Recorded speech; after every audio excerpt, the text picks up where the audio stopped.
Welcome and thank you for standing by. At this time, all participants are in a listen-only mode. During the question and answer session, please press star 1 to ask a question. This call is being recorded. If you have any objections, you may disconnect at this point. Now I'll turn the meeting over to your host, Ms. Galunya Vang. Ma'am, you may begin. Thank you. Hi guys, good afternoon, morning, depending on where you are. My name's Galunya Vang. I'm a senior intern for the White House Initiative on Asian American and Pacific Islanders. It's a pleasure to welcome you on behalf of the initiative for this webinar on FAFSA and Federal Financial Aid Overview. Before we get started, I just want to mention a few housekeeping items. This webinar will last about an hour long. All participants who dialed into the conference call line will be muted throughout the webinar, and then at the end we'll open up lines for questions and answers. If you have any questions during the webinar itself, you can type them into the chat box, and we'll just mention a few of the questions when we get to the Q&A session. So keep in mind that this webinar is going to be recorded, so make sure that you're on mute. And then now I just want to give a quick overview about WIAPI. So in 2009, in October, President Obama reestablished WIAPI as an advisory commission on APIs with Executive Order 13515. So our goal for WIAPI is to improve the quality of life and opportunities for APIs by increasing facilitating access to the participation in federal programs and services. And then we're housed by the Department of Education, and WIAPI works with the White House Office of Public Engagement and over 24 federal agencies. And in the last 2 years, WIAPI and the Commission have hosted over 200 events, reaching out to over 30,000 people. I just want to say thank you again for joining us, and to learn more about WIAPI, please visit our website at www.whitehouse.gov/AAPI. You can follow us on Twitter at WhiteHouseAAPI, or you can follow us at Facebook, facebook.com/WhiteHouseAAPI. Thank you again, and I just want to extend a warm welcome to our speakers, Fred and Wendy. Fred, go ahead and take the floor. Thank you very much, and again we'd like to say thank you to all the participants of today's webinar, and certainly a big thanks out to the White House Initiative on Asian Americans and Pacific Islanders. So we're glad you all took time to join us today. I just want to go over briefly some topics that we'll be discussing today: financial aid myths, a few of those myths, as well as the federal financial aid programs, and just some little information about the FAFSA, when and how to apply, and what you can expect after one applies for the FAFSA. And also we're going to speak briefly with you about some information about how you can get some support and on some further resources that we have here at Federal Student Aid, and also some notes about scholarships, and we will have a Q&A session where you can type in your questions or ask your questions, and we will be glad to try to respond to those questions. Next slide. A question: when should you consider college? And this might be it's a general question. Should the time be now, or today, or this moment, or all the above? Next slide. And I dare say the time is all the above. What can a college education do for me?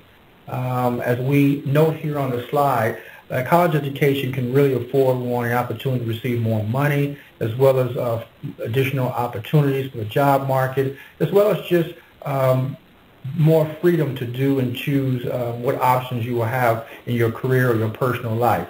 We also want to note here that over a lifetime, a college graduate can earn over $1 million more than a high school graduate. So that's very important, and hopefully this slide points out the importance on continuing your education beyond the high school level. Next slide.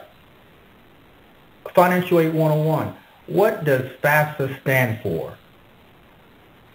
The free application for federal student aid. I like to emphasize here the word free, F-R-E-E, free application for federal student aid. Just want to make a note that everyone is aware that there's a lot of entities out there who are charging for support or just to complete the application. We want you to be aware that we at Federal Student Aid offer a lot of resources and support to help you complete the application without any charges or fees associated with completing the applications. We want you to be aware of that so you're not charged or paying exorbitant fees And we've seen situations where entities may charge anywhere from $50 to $500 just to complete the application. But we want you to know this is the application that should and can be completed free of charge.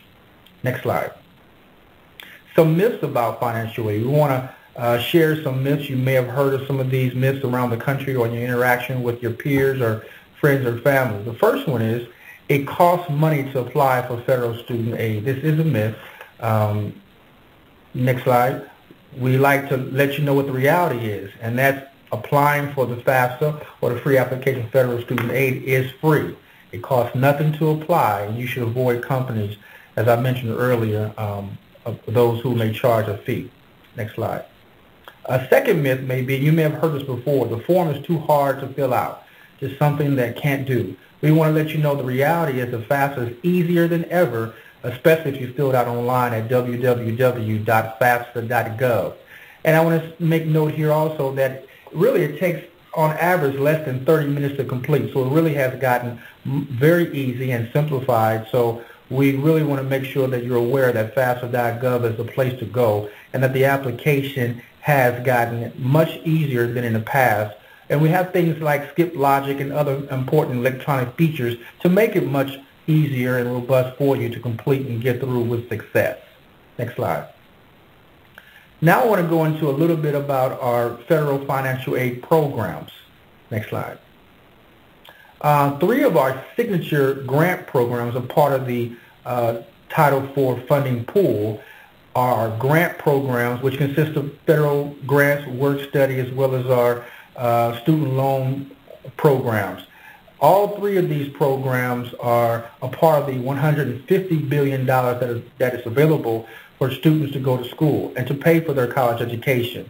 So you'll see the awards coming from the institution in one or all 3 of these forms: grants, federal work study, or federal student loan program. Next slide. The federal grants we offer consist of our Pell Grant program, which is a signature program, as well as our FSEOG program, stands for Federal Supplemental Education Opportunity Grant, as well as the TEACH grant, the Teacher Education Assistance for College and Higher Education. And we also have a 4th grant, which is the Iraq-Afghanistan Service Grant.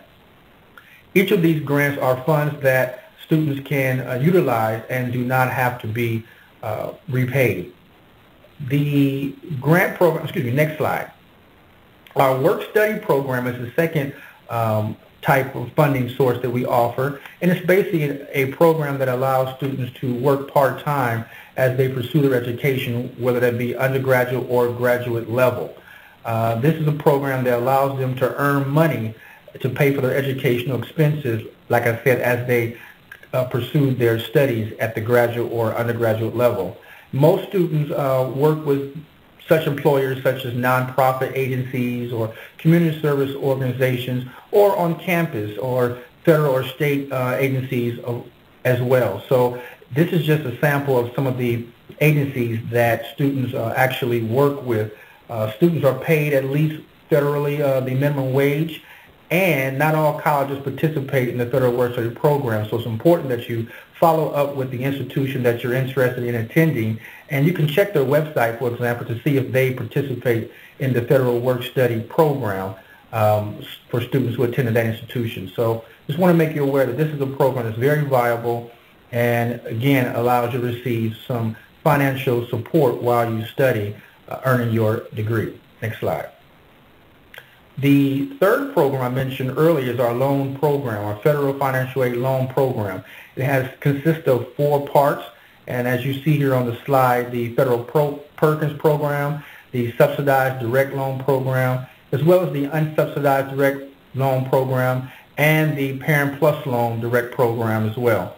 These loan programs are programs that I would strongly recommend that if you're considering additional aid for school, that you stick with our federal loan program, so that because they're going to offer you a lot of features that a lot of your private lenders and organizations will not offer, in terms of flexibility when it comes to repayment, as well as just a lower interest rate and other positive attributes. So I really encourage you to consider and look into our programs. You may have heard of a lot of information in the news media today, but I will say to you that the loan program is an investment in your education, and I would strongly recommend that before you partake in the program that you really consider what your need is and do not borrow in excess of what your need is, because these funds will have to be repaid at the completion of your education. So just be smart about how you participate in the loan program. Next slide. The Stafford Direct Loan Program is, again, one of our signature programs that has two parts, subsidized and unsubsidized.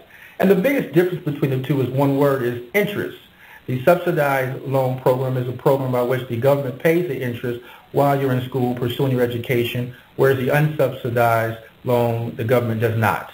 They both feature fixed loan rates, as well as the subsidized loan is based on financial need, as well as the unsubsidized is not. And you can see on the screen, the PowerPoint presentation, the various loan amounts that one can receive. The subsidized loan is a program for undergraduate students, as well as the unsubsidized loan is a program for both our undergraduate and graduate level students as well. So these are two strong, viable programs that really can assist you in completing your education. Next slide. And as you can see on the chart here on the PowerPoint, just a scale or a template identifying the various programs and the current interest rates and the repayment clock, or when that clock begins, as well as the grace period, and some additional information appears there as well. For example, the interest rates currently for our federal Perkins loans is 5%, and I mentioned earlier that's a fixed rate, as well as our Stafford loan program with the currently has a 3.86% rate for our subsidized and unsubsidized loans. And we want to make note here that these rates are fixed for the period in which you are become a loan borrower. So for example, those students who borrow between July 2013 through June 2014 will have a fixed 3.86 interest rate for the life of that loan. So each year, July 1, you may see a new rate. But for that particular borrow-based year, you will have a fixed rate for the life of the loan. Next slide. Again, the FAFSA, when and how to apply. Next slide. How do you apply for financial aid or for federal student aid? As I mentioned earlier, it's the FAFSA. The free application for federal student aid is the application on how you apply for aid. It is the application that determines one's eligibility and collects a variety of information on the FAFSA form that helps determine what type of programs you'll be able to participate in. As I mentioned, it might be one or all three of the programs, whether it be grants, federal work study, or loan programs. Individuals, again, must complete the FAFSA application if they want to be considered for financial aid or federal financial aid. And students are encouraged to file their FAFSA as soon as possible every year after January 1st, beginning their senior year in high school. So the FAFSA program or the FAFSA application can be completed by not only the traditional age student completing high school, but also our adult learners as well. So we don't want to leave them out. But the key thing is every January 1st is when the new FAFSA comes out, and we want to make sure individuals are doing that application as soon as possible, beginning January 1st of each year, if they want to be considered for federal aid. Next slide. Here also you will see on the PowerPoint screen a snapshot of our website at www.fafsa.gov.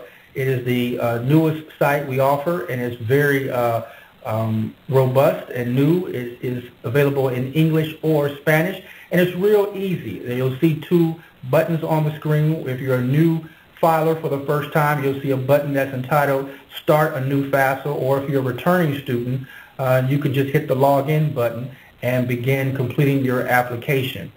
So we want to make sure you're aware of this website, FAFSA.gov, and all the features that it now offers, like announcements, also important deadline information, as well as school code searches, as well as various filing options and other information that you'll find on the website. So it really has gotten much more robust and helpful for users. Next slide. What you need to know, again, that you must file the application, the FAFSA application, every year that you will plan to attend college, as well as January 1st is the beginning date for which you can complete the application. And it's important here to note that you sign the application with a pen.